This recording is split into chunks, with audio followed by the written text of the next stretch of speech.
Hello and welcome to the Crime Reel.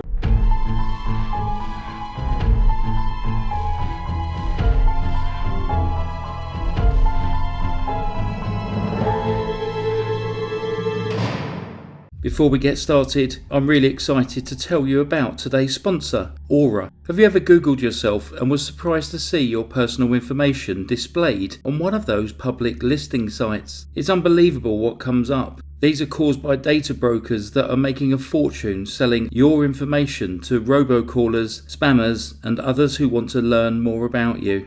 Aura can identify data brokers exposing your info and submit opt-out requests on your behalf. The brokers are legally required to remove your information if you ask them to, but they make it super hard to do. But you can let Aura handle it for you. You can try Aura free for 2 weeks using my link, aura.com/crimereel. You also get access to the Aura app. It's really easy to set up so you don't have to download several different apps to get things such as parental controls, antivirus, VPN, password management, identity theft insurance, and more. You get everything at one affordable price. Let Aura do the hard work of keeping you safe online so you can focus on other tasks with peace of mind. At this moment, Aura is only available in the US. So remember, go to aura.com/crimereel to start your 2-week free trial. And now, on with the case. Today's true crime narration, we will be looking at the heartbreaking case of Hannah Clarke and her beautiful children, Aliyah, Leanna, and Trey, and the crime that would ultimately lead to the Queensland government criminalising coercive control.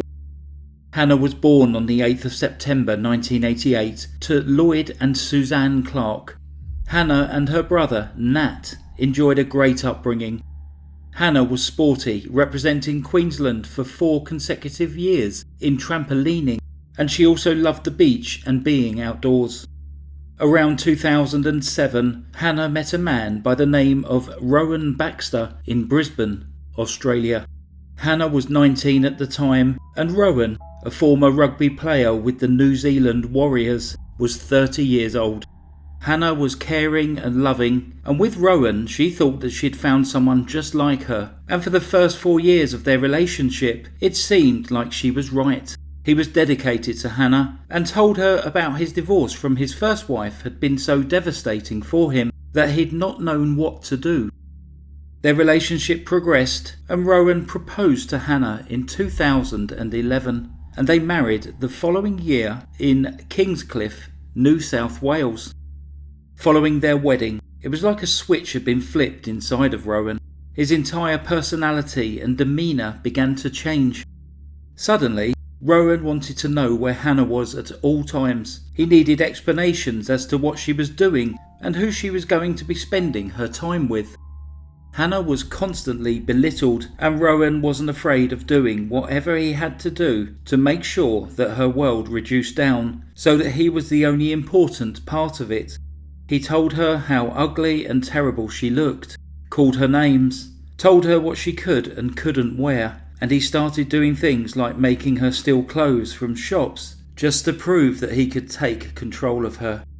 Soon, Hannah had little say in her own life. She had to do whatever Rowan told her to do or suffer the consequences. She was cut off from their bank accounts and given only enough money to buy the groceries and other things for the household. For anything else, she had to run things by Rowan, and he would decide if Hannah was allowed to spend the money she was asking for, even though, by then, both of them worked at and owned a gym in the area. Rowan always wanted to be the alpha male, reportedly training people so hard at the gym that they would vomit. He would tell Hannah to cover up if she wore a bikini, and it was later discovered that he used secret recordings and tracking devices to keep tabs on his wife. With Hannah now under his control, Rowan did exactly as he pleased. He started having numerous affairs and did not even try to hide them, even from friends and family. His cousin, Sandra, remembered a time when she caught Rowan cheating on Hannah. We were at a family barbecue and he was at the grill, and I walked over to him and he was sending hundreds of texts to other women. I know that Hannah believed she wasn't the only one. Nevertheless, Hannah did her best to try to please Rowan and work through the troubles that they'd been having in their marriage. The couple went on to have 3 children together, 2 daughters, Alea and Leanna, and a son who they named Trey. It can be assumed that as the couple became a family, Hannah hoped that Rowan's behaviour would change. Sadly, it didn't, but that doesn't mean that nothing in the relationship did. With 3 young children to protect, Hannah started to stick up for herself, and she told Rowan that she wouldn't tolerate his behaviour anymore. After having become increasingly isolated from her friends and family, they now got more involved and offered Hannah and the children places to stay, even when Rowan came after them and tried to force them to return to him. Hannah had had enough. She reverted to her maiden name, packed the children up in the car and moved back in with her parents. Rowan was furious and resorted to stalking Hannah, spending hours in the shopping centre where both Hannah and his cousin Sandra worked. Sandra would often spot him pacing outside the shop, but Hannah was not prepared to bow down to Rowan's intimidation tactics, and eventually she filed for divorce. Now panicking that he was going to lose his family, Rowan agreed to go into counselling, and he and Hannah entered legal discussions over custody of the children. Rowan was adamant that he wanted joint custody, even going against the legal advice of his lawyer and refusing an offer put forward by Hannah and her legal team that would grant him custody of the children for 165 days of the year, and chose to sign an unofficial document instead. Despite this agreement, on Boxing Day 2019, Rowan kidnapped their youngest daughter from Hannah's family home. The police issued a domestic violence order against him, and this kept Hannah and the children safe for a while. However, in 2020, the courts changed the conditions of the order, and Rowan was once again granted access to his children. Trapped and bound by the law, Hannah tried her best to make sure that the contact that Rowan had with his children was positive and that they were protected from the difficulties that she was having. He was reportedly still going to counselling, and with Hannah and the children still living with her parents, she was able to minimise the impact of their interactions with him. That is until the devastating events of the 19th of February 2020.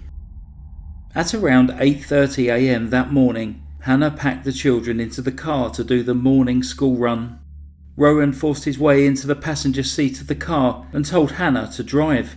They had only travelled a short distance when he doused both Hannah and the 3 children with petrol. He then set them all on fire, most likely hoping that it would be all over too quickly for anyone to make it out alive. But Hannah managed to. Witnesses saw her jumping out of the car screaming, "He's poured petrol on me." Not knowing what to do or what was going on, a man on the street tried to get into the car and get the children out. However, Rowan was also still alive, and he got in the way, pushing the man back and threatening him until the car was engulfed with flames. The man still tried in vain to get the children out, ending up with burns over his upper body and face. Rowan then pulled out a knife, threatening people on the scene to stay away from the car before stabbing himself in the chest area. He managed to fatally wound himself before first responders could arrive on the scene and save him. His final act being to make sure that he would never be held accountable for his horrific crime. It wasn't possible to rescue 6-year-old Alea, 4-year-old Leanna and 3-year-old Trey from the car. They passed away at the scene of the crime. 31-year-old Hannah was airlifted to hospital. She had burns on over 97% of her body, and while she was fighting for her life, she told them exactly what Rowan had done. Hannah succumbed to her injuries that night. She and her 3 children were buried in a single coffin on the 9th of March 2020. Police interviews with family and friends confirmed Hannah's account of an abusive and possessive husband, and the investigators believed they had enough evidence to confirm this as a murder case. Rowan Baxter's family spoke to the press about how they were shocked and disgusted over his actions and how they felt guilty just for knowing him. Hannah's family and friends are now working to raise awareness to try to ensure that nothing like this happens to anyone else. They held a vigil at the Bill Hewitt Reserve in Camp Hill, all of them wearing pink to raise awareness against domestic abuse. And Hannah's longtime friend, Nikki Brooks, spoke about Hannah's journey and what they'd all learned from it. "We are a nation of pain," she told the crowd of over 1,000 people, warning them about the dangers of not addressing domestic abuse in time. "Don't back away from your friends for the sake of convenience. Time's up for domestic abuse." A portion of the Bill Hewitt Reserve was later renamed Hannah's Place in honour of Hannah.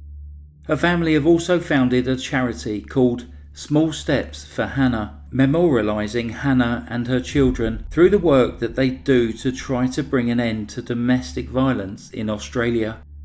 Hannah was posthumously named one of the Marie Curie magazine's Women of the Year in 2020 in recognition for the work and the progress made by Small Steps for Hannah.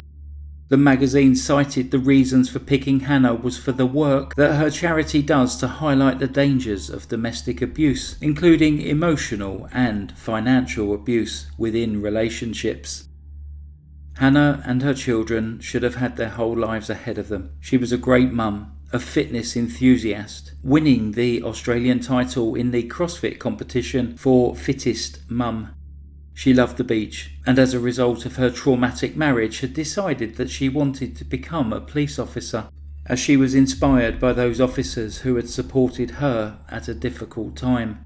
Hannah would ultimately draw strength from her children to give her the courage to escape the years of cruel, manipulative, psychological domination at the hands of the man who should have supported her the most. She paid the ultimate price for her bravery. If you'd like to contribute to the charity, the link is in the description, where you can find out what you can do to help halt domestic and family violence. The website is smallstepsforhannah.com.au/. That concludes today's case.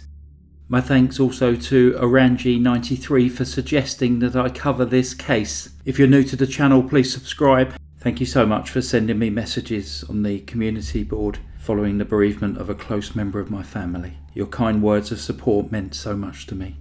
Thank you for listening to The Crime Reel. Stay safe. Goodbye. Psst. 1 year after this awful crime, Brisbane paid tribute to Hannah and her children by lighting up the city with the colour pink. That was a colour that she was told she couldn't wear. Goodbye.